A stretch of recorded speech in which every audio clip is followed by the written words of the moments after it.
Fala primeiro para a Ana Lu, e aí para quem termina, pode ser? Ana Lu? A gente divide um pouco, né? A ideia é apresentar a incubadora, aí como eu sou mais velha, eu fiquei com a parte da história. Mas também queria agradecer, assim, falar que desde que a gente ficou sabendo do projeto, do plenário de tecnologia, a gente achou que tem muita potência, assim, que pode fortalecer muito os trabalhos que a gente faz. Então ficamos muito, vamos falar com eles também, que a gente quer ver, quer estar, né? Então, muito bacana estar aqui. E acho que essa ideia também dessa possibilidade de articulação dentro do que a gente faz, vários de nós, na verdade, já nos cruzamos. Seria, só que você fala mais rápido. Eu sou desse lugar, eu pensei isso, nesse lugar meio afundado. Eu sou da incubadora da USP, na verdade, eu sou do NESOL, que é um núcleo de economia solidária, mas é um núcleo irmão. Assim. Então eu fiquei um pouco falando com o Bernardo, ele sugeriu, porque a gente veio mais contar as coisas que a gente tem feito atualmente, né? Mas o Bernardo sugeriu que a gente contasse um pouquinho da história da incubadora, da atuação daqui, que a incubadora, então, ela foi formada em 98, muito nessa perspectiva de como criar uma atuação, uma universidade que não é essa ideia de extensão que leve o conhecimento, né? Mas que esteja a serviço das lutas e que construa as lutas, né? Então, foi um grupo de professores, estudantes e funcionários que formou a incubadora, e a primeira intenção era como que a gente se relaciona com o entorno da universidade. E a universidade, ela se relaciona muito mal com o seu entorno, né? Ela tem um muro para o seu entorno. Então, a primeira ideia é assim, então como, na verdade, foi o padre da Santos Mártires, que é a paróquia aqui, que fica ali na Otacílio, chama a universidade para fazer um trabalho com os trabalhadores daquela região. E aí, a primeira ideia, então, se juntou um grupo e foi formar uma cooperativa, e a proposta inicial é que se formassem cooperativas que a universidade contratasse, não dessa forma de terceirização precária, mas uma cooperativa autogestionada, que os trabalhadores se organizassem e que fossem contratados com uma remuneração digna, né? Que na empresa, de certa forma, o empresário fica com a maior parte e precariza o trabalho. Isso aconteceu. Então, a primeira cooperativa incubada era a Cooper Brilha, em 98. Ela foi contratada pela universidade. Enquanto durou esse contrato, os anos que durou esse contrato, essa cooperativa fez os serviços de jardinagem da universidade, leitura de hidrômetro, mas nas mudanças de gestão da universidade perdeu esse contrato e aí um pouco essa cooperativa não se dissolveu. Então tem essa cooperativa e outras experiências dessa época. Então hoje em dia o restaurante da FAO é uma cooperativa que a incubadora também foi um processo de falência e os próprios trabalhadores assumiram a massa falida e o restaurante. Teve um que era... Até hoje. E teve um que era a cooperativa do Sabor, que era um espaço que era do DCE lá embaixo, que também depois que o DCE entregou o espaço, a cooperativa também não conseguiu se manter. Só que essa perspectiva, ela não foi viável, na verdade, né? Cada vez as cooperativas tinham muita dificuldade de fazer as licitações na universidade. E, então essa é uma primeira experiência no Butantan, diria assim, com uma formação de trabalhadores, e uma segunda, bem também representativa, foi a partir de 2006, no Jardim Jaqueline, construindo um centro de segurança alimentar e nutricional também, com vários parceiros. Ficou ali, acho que por 6 anos, construiu-se o centro, tinha uma cozinha-escola, grupos também trabalharam nessa cozinha-escola, uma cooperativa de barrinha de cereal. Só que esse é um espaço também, ali um espaço do centro de referência, ele é em cima de um lixão, um antigo lixão, né? Então é um espaço que tem vários desafios e também hoje em dia a gente não, até tenta retomar, mas não trabalha mais lá. Essas são duas experiências aqui no bairro mais antigas, né? A incubadora depois teve vários momentos, chegou a trabalhar na prefeitura da Marta, na Zona Sul, teve mais um movimento de sair do Butantã do que de permanecer. E tem uma característica muito forte também nesses anos de formação de quadros, de estudantes que hoje em dia trabalham no Movimento Nacional de Catadores, trabalham no MST, trabalham no movimento de agroecologia, então tem esse caráter. Aí um pouco acho que do histórico, era um pouco isso. E aí o Paquê vai apresentar. Gente, bom dia. Obrigado, Bernardo, obrigado, Nordinha, obrigado aí às companheiras que estão na organização pelo convite e pelo evento, que me parece bastante potente mesmo para a gente construir aí caminhos para as ações do Butantã do ponto de vista econômico, cultural, político, né? Então, eu também me identifiquei um pouco com a fala da Sônia. Eu venho aqui na condição de um pesquisador, não um pesquisador do ponto de vista formal da universidade, porque agora até inclusive encerrei o meu vínculo com a universidade formal, mas de curioso da história do Butantã e das memórias do Butantã, também pelos movimentos e grupos e coletivos que eu participo, que atualmente estão mais localizados aqui. Então eu não venho na condição de guardião de memória do Butantã, né? Mas eu acho que um pouco que eu queria dividir com vocês aqui de que forma que hoje a ITCP reconhece a necessidade de um projeto permanente de ensino, pesquisa e extensão com um recorte mais focado no Butantã. E isso a gente, enquanto ITCP, buscando também ser um agente protagonizador disso. Só fazendo um resgate de uma pequena memória da ITCP, né? Eu anotei algumas coisinhas, porque eu acho interessante dizer o quê, né? A memória e a ITCP, elas se cruzam bastante num desafio que é o da transição do acúmulo político e institucional. A ITCP tem uma particularidade de ser um programa de extensão com um forte protagonismo de estudantes. Isso faz com que as ações que a ITCP se desenvolve, elas têm um componente um pouco transitório, né? As pessoas que estão naquele momento em período de graduação desenvolvem aquelas ações e vão para o mercado de trabalho, mudam de cidade, de estado, de país, e aí o desafio sempre da ITCP é como manter um acúmulo de tudo isso. Como a Ana comentou, né, no início, esse desafio que foi colocado pela ITCP, que foi incorporado pela ITCP, de dialogar com o seu entorno, de construir conhecimento com o seu entorno, ele teve uma pequena mudança que foi conjuntural. A economia solidária, ela surge num período, enquanto ideia e formulação, de forte desemprego, certo? Né? Lembrando que a economia solidária está tratando diretamente de trabalho, né? Então ela surge com forte desemprego, mas na medida em que o programa da ITCP é criado e ele se desenvolve, nós temos uma mudança econômica do país. Então o Brasil atingiu índices de emprego bem maiores, inclusive do que toda a sua história, né?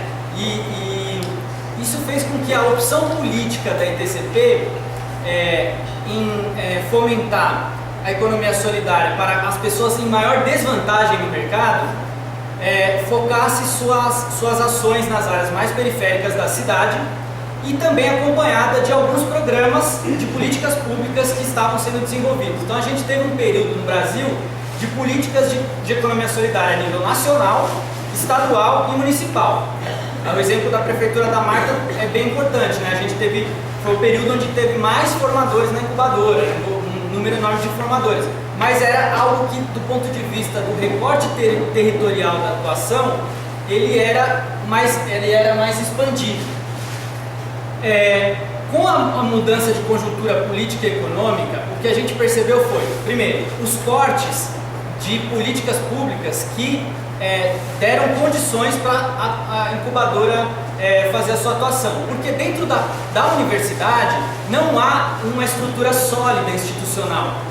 Então não há uma equipe que é contratada para permanentemente estar desenvolvendo as tarefas. São professores que também, do ponto de vista acadêmico, aquela atuação acumula pouco para o seu currículo, do ponto de vista estritamente acadêmico. Para os estudantes também, talvez menos ainda, porque tudo que a gente faz na hora da gente ir para o mercado de trabalho, isso não tem comprovação formal de nada.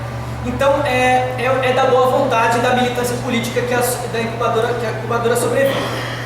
Com os cortes nas políticas públicas a nível nacional, estadual e municipal, como eu falei, a incubadora se viu com o desafio de como garantir continuidade institucional e política e o seu acúmulo dentro dessa nova conjuntura. Então, o que a gente percebeu foi que haviam experiências no Butantã, que é onde a USP se encontra, que haviam amadurecido ao longo desses anos por influência direta da ITCP, participação da ITCP e por toda a movimentação de muitos grupos parceiros que continuam em diálogo, né? E aí eu vou fazer só assim um link que me parece pertinente aqui para a nossa conversa, né? Quando a gente faz a opção política de trabalhar, vamos dizer assim, com as pessoas em desvantagem no mercado, os excluídos, os desempregados, as pessoas com maior dificuldade de acesso ao trabalho formal, a gente tem uma preocupação em primeira instância que é como que a gente já conseguiu evidenciar que o trabalho associado e a possibilidade de participação democrática nas decisões de um empreendimento, tudo isso tem componentes de empoderamento dos indivíduos que participam, que a gente pode evidenciar muito bem. Qual que é o maior risco disso se perder? É não encontrar um lugar no mercado. Não ter viabilidade econômica, que a gente chama. Isso pode ser uma experiência traumática. Então, o que a gente percebeu? Como que a gente pode criar um processo de incubação que a gente fala que caminha nesse sentido, de criar condições para que os empreendimentos possam ter viabilidade. Isso tem muito a ver, na nossa perspectiva, com as condições em que aquele empreendimento vai atuar. E aí a gente percebia a dificuldade de se fazer compreender que o diferencial de um produto da economia solidária para o consumidor. E aí vem um outro link que é o desenvolvimento das experiências relacionadas ao consumo enquanto ato político. Também foi algo que a gente percebeu uma evolução ao longo desses últimos anos, né? Uma coisa assim que todo mundo conhece, que está todo mundo ouve, pelo menos já ouviu falar, eu acho, que pode-se dizer que é o maior movimento de boicote, né, que tem a ver diretamente com o consumo, que é o veganismo. Só para dar um exemplo, né? Isso se tornou uma marca de um poder que o consumo enquanto ato político tem para incidir na produção, né? E aí a gente viu, né, nesse desenvolvimento, né, dessa ideia de consumo crítico e político, a gente foi a ITCP foi muito parceira de um coletivo que atuou junto, que foi o Comerativamente, que vinha trazer a perspectiva de aproximação dos consumidores com os produtores, critérios políticos do ponto de vista ambiental principalmente, que acho que é uma marca também desses movimentos ligados ao consumo, mas que são experiências de pessoas que não estão diretamente tendo o seu meio de vida, o seu trabalho vinculado àquele coletivo, àquela organização, que apontam para coisas diferentes. Então você tinha experiências de consumidores se organizando para buscar um consumo ao qual você politicamente se identifica, seja ele contra a exploração animal, seja ele em favor de um alimento sem veneno, né, correto do ponto de vista ambiental, enfim, várias formas. E você tinha a batalha dos excluídos por construir o seu empreendimento, se organizar de forma democrática e ter a sua viabilidade econômica. O que aconteceu aqui no Butantã me pareceu muito interessante, porque hoje a gente vê a transição de um momento econômico com maiores condições de emprego formal, isso acabou. O desemprego aumentou muito e as pessoas de classe média, inclusive estudantes da USP, formados na USP, enfrentam o desafio direto do desemprego, de não encontrar, por mais que tenha uma formação mais qualificada do que a maioria, um lugar no mercado de trabalho. E aí que a gente começa a identificar experiências dessas pessoas também formando cooperativas, que até então eram muito raras, né? Assim, e aí a gente vê hoje esses movimentos pipocando. Então, hoje, o que eu percebo que é um potencial, e aí tem tudo a ver agora com o território, aqui no Butantã, é o quê? A gente está numa das regiões que não é considerada, do ponto de vista do município, uma região periférica. Mas alguém falou aqui sobre isso também, você. É uma das regiões mais desiguais do município. Então, claro, tem a sua periferia interna. E a periferia do Butantã, quando a gente vai falar de trabalho, de empreendimento, né, porque a gente também procura qualificar esse debate que está sendo muito colocado do empreendedorismo, né? Mas de qualquer forma, as pessoas autônomas que estão no mercado informal, se associando, criando parcerias comerciais das mais diversas, elas precisam encontrar um mercado consumidor. E aí é onde eu acredito que a gente tem o desafio de criar pontos de diálogo. E eu acho que a feira agroecológica, que vai ser discutida também, que vai ser melhor apresentada, ela representa um pouco isso. Porque ela traz desde o princípio uma disputa que é territorial, ou seja, as pessoas, para poder ter viabilidade no mercado, um dos elementos básicos é elas terem um lugar para elas exporem sua produção, para elas produzirem. Assim como o ponto de economia solidária, do meu ponto de vista, o ponto de economia solidária é uma conquista territorial. A feira agroecológica de mulheres é uma conquista territorial e ela traz como princípio o olhar sensível para a questão das desigualdades. Né? Então ali na feira você vai ter desde as pessoas que são formadas inclusive pela USP, que, né, talvez sejam mais de classe média ou não, e vão ter outras. E aí é onde o Butantã se torna um território não exclusivo dos butantenses, mas um território onde as pessoas de outros territórios possam encontrar territorialidade, a qual se identifica, a qual tem pertencimento. E aí também, só para citar mais um exemplo desse trabalho recente que a gente vem fazendo com a incubadora, que é a experiência das mulheres do Vale do Ribeira, né, que a gente começou há uns anos atrás, impulsionada a Fabiana Tali, né, foi uma das protagonistas ali junto com o Cooperativamente, puxou junto com a SOF e tudo mais, o trabalho de formação de grupos de mulheres no Vale do Ribeira. Essas mulheres, elas teriam muita dificuldade de encontrar um mercado convencional, uma loja, sabe, um supermercado. Por quê? Porque são produtos não convencionais mesmo, não são aquele padrão que você encontra nas gôndolas, e ele, para ser aquele que a gente, hoje a classe média busca muito, que é o produto diferenciado orgânico, né, tem uma série de custos adicionais relacionados a certificações, enfim. Que a gente, enquanto movimento político relacionado ao consumo, grupos de consumo, conseguiu criar uma parceria para tornar viável a comercialização delas, que estão um pouco distantes do Vale do Ribeira, mas para fazer valer, né, o frete para trazer os produtos, o preço final para quem está consumindo, tudo mais. Então, quer dizer, essas mulheres que estão nos quilombos de Barra do Curva e Vale do Ribeira encontram-se também no território como agentes da construção do território da economia solidária do projeto no Butantã. Por isso que eu gosto muito de falar no Butantã e não do Butantã. É no Butantã, né? Então, acho que é um pouco essa perspectiva que a gente está querendo discutir com vocês aqui, da incubadora, e também sobre a necessidade, aí, Lourdinha, Bernardo, né? A necessidade da gente encontrar um fortalecimento institucional da incubadora como um projeto permanente de investigação. Essa cartografia social do Butantã, essa perspectiva de construir redes, cadeias produtivas no Butantã, porque assim a gente lida com os nossos desafios de transição, dos estudantes que estão passando. Então, se eles estão passando aquele Butantã, depois eles vão passar por outros lugares, né? Então, durante esse período transitório, é aqui que eles vão estar, é aqui que eles vão poder contribuir, para a incubadora poder continuar com esse caráter interessante, que eu acho que é potente, de protagonismo dos estudantes, né?